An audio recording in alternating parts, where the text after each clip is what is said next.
যায়। এবার বলবো কিভাবে খুশকি দূর করবেন।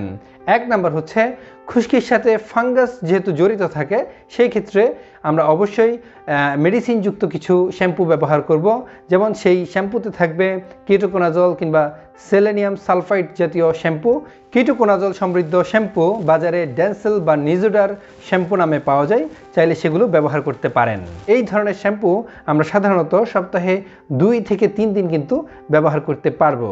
যদি এটি ব্যবহার করেন সেক্ষেত্রে গোসলের আগে কিন্তু আপনি এটি মাথায় ভালো করে লাগিয়ে নেবেন এবং ফেনা করবেন এবং এইভাবে 5 থেকে 10 মিনিট রাখার পর কিন্তু ধুয়ে ফেলতে হবে। এইভাবে যদি আপনি সপ্তাহে 2 থেকে 3 দিন করেন সেক্ষেত্রে কিন্তু একটা দারুণ ফল পেতে পারেন।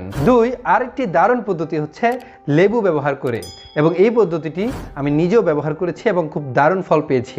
এই ক্ষেত্রে আপনি 1 থেকে 1.5 লিটার পর্যন্ত পানি নেবেন এবং একটি লেবু কয়েক টুকরা করে কাটবেন। তারপর